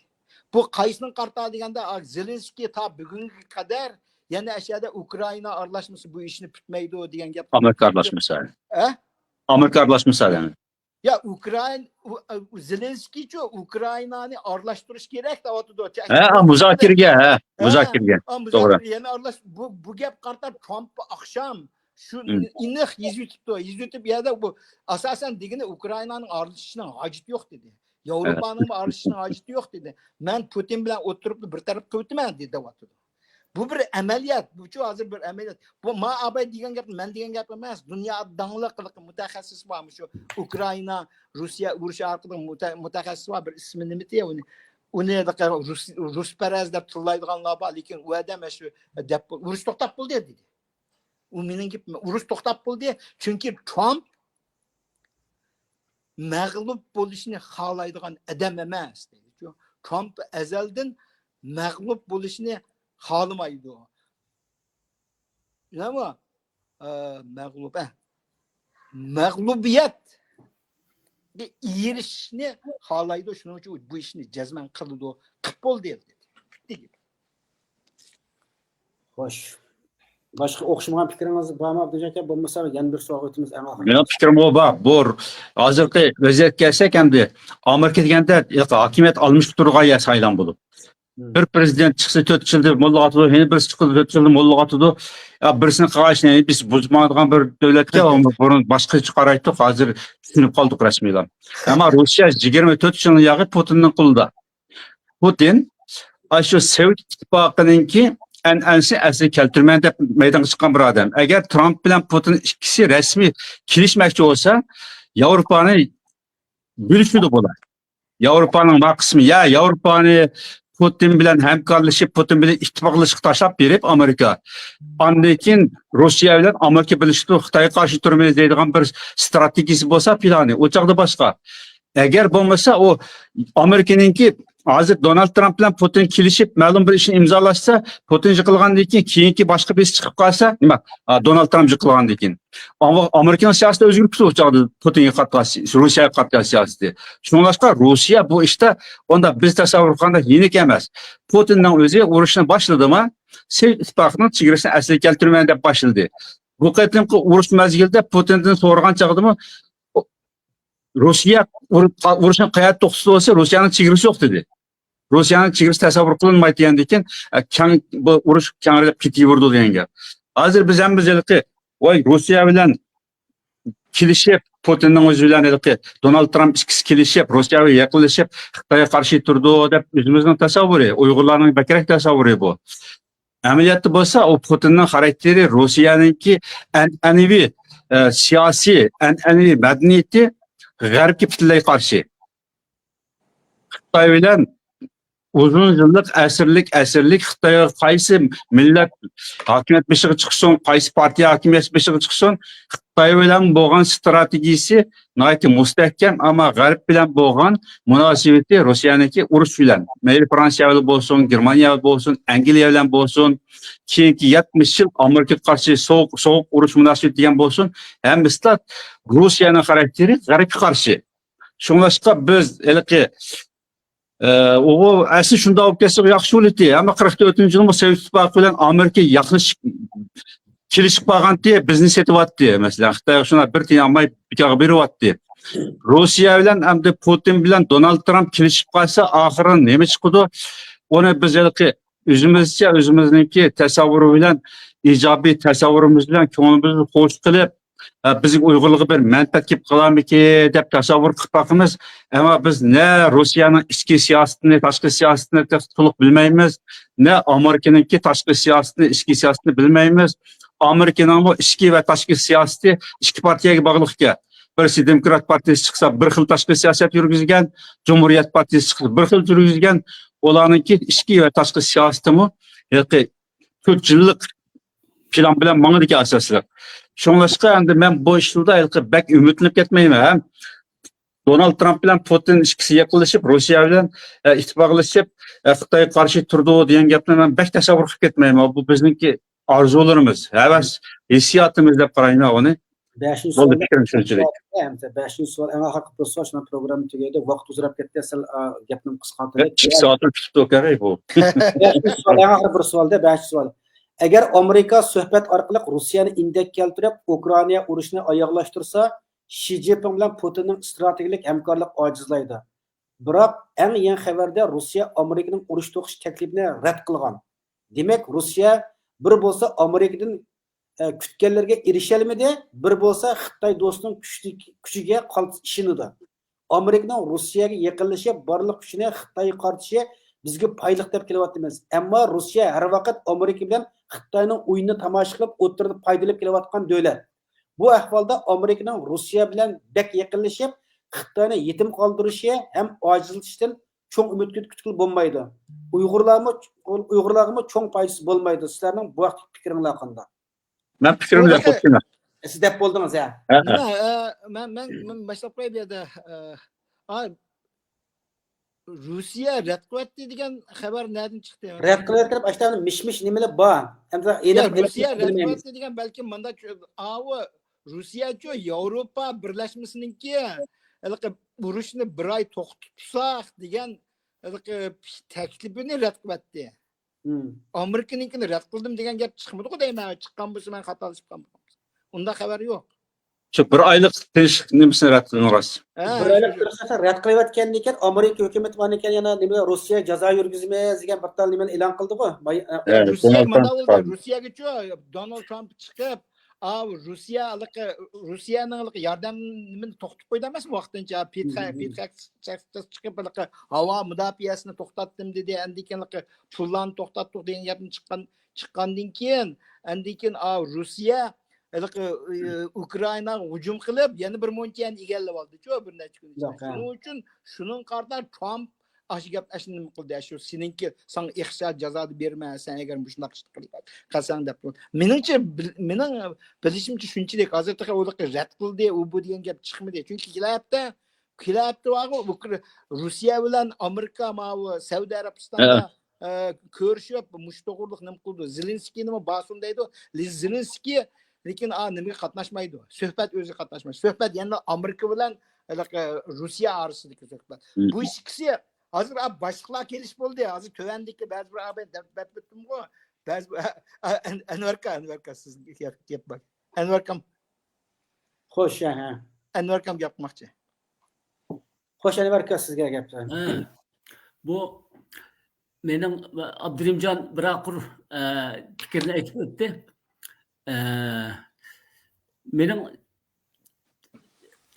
nimam Amerika, Rus ikkisining yaqinlashishi bizga foydali bo'ladimi degan fikrim butunlay hissiyotdan kelib chiqqan fikr emas. Va ilmiy strategik bir fikr narsa emas. Chunki qo'limda unda bir narsa yo'q. Men aqlim meningki agar manfaat siyosatni belgilaydigan narsa manfaat bo'ladigan bo'lsa,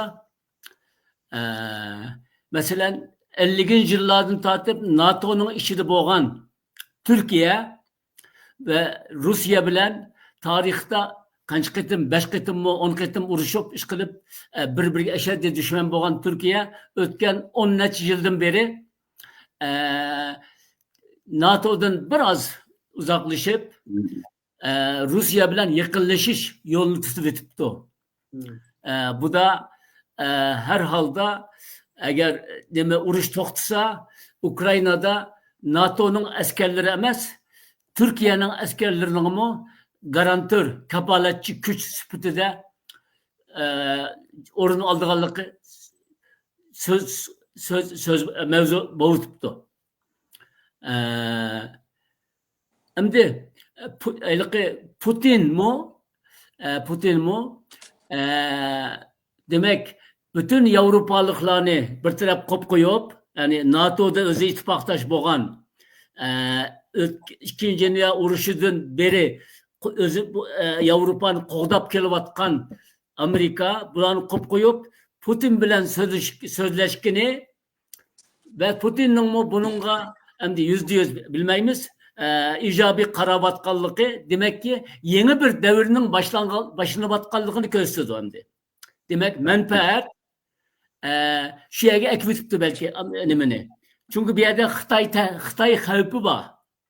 Xitoy deymiz-ku biz nima bilmayman, masalan Amerikada qancha % nimani Xitoy setib bo'lgan, dunyodagi pulni men o'zimning puli bilan almashtiraman deyotgan Sharqi Janub dengizida Xitoyninki, ya'ni Tinch okean dengizi atrofida qancha milliard pul xashlab, u yerda kemilari bilan u yerni qurshab bo'lgan davlat vaziyatda, demak Amerika agar Xitoyni oldin to'sayman, ya'ni o'zimninki hozirgi dunyoda bo'lgan kuchimni bir qadar saqlab qolaman deydigan bo'lsa ki Rossiya bilan yaqinlashish kerak. Ve bunu ko'ryapmiz endi. Boya bergan misollarim bilan.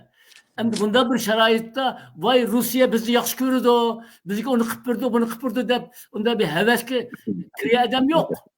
Men deyman, endi demak mushtaq o'zgargan dunyo sharoitini nazar tutib biz Uyg'urlarmi vatanning sirtidagilar bir darvozlarni qaqib yiqishimiz kerakmi? Bir imkonlarni izlab yiqishimiz kerakmi demoqchiman. Bugün esinglarda bo'lsa kerak, Qozog'istondagi Uyg'urlarning nüfusi ta 70'li yıllarda 1 milyonun üstüdü. Hozir 500-600 mingga tushirib qo'yibdi. Qozoq deb yozg'izib. O'zbekistonda 2-3 milyon kam bo'lganda Uyg'ur bor. Ularni hozir nayt oz ko'rsatdi. Qirg'izistonda bor. Demakki, agar Rossiya xohlasa bir necha milyon Uyg'ur chegara bizning Uyg'uristonning chegarasida bir necha milyon Uyg'ur bor. Ular muhojir emas. Ular bilisizlar, bir qismi 60 ya 50 yillar 60 yillar ko'chib kelgan bo'lsa, ko'pi o'shaning yerlik Uyg'urlari. Yetsu rayonida tarixdan beri tug'an Uyg'urlar. Demak, bunda bir sharoitda demak, kimen shu tug'iladigan fursatlar uchun biz yangi darvozadan qiqib chiqishimiz kerak demoqchiman faqat. Ammo hech kim bizni Uyg'urlar sizlar chiroyli ekansizlar, sizlarga qipirayli deb nas qilmaydi. O'zining manfaatiga to'g'ri kelsa qiladi. Biz shu manfaatiga to'g'ri kelayotgan sharoitdan qanday bir foydalanamiz deb qo'ymoqchi edim. Rahmat, unda bo'lsa bugungi suhbatning temasini yig'il, suhbatning temasi dunyo keskinlashayotgan kuchlar va kuchlar raqobati Uyg'urlar to'g'risida bo'ldi. Asos Uyg'urga qaratdik temalarnikini. Endi obiyatim dedik, Uyg'urlarmi Xitoyga qarshi Sharq Turkiston mustaqillik asliga keltirish uchun qanday kartlarni hozirlashimiz kerak, biz nimaga tayyor turishimiz kerak degan savollarni o'tirib qo'ydik shundaqku bu narsalarnikini. Yana bir nuqta bor.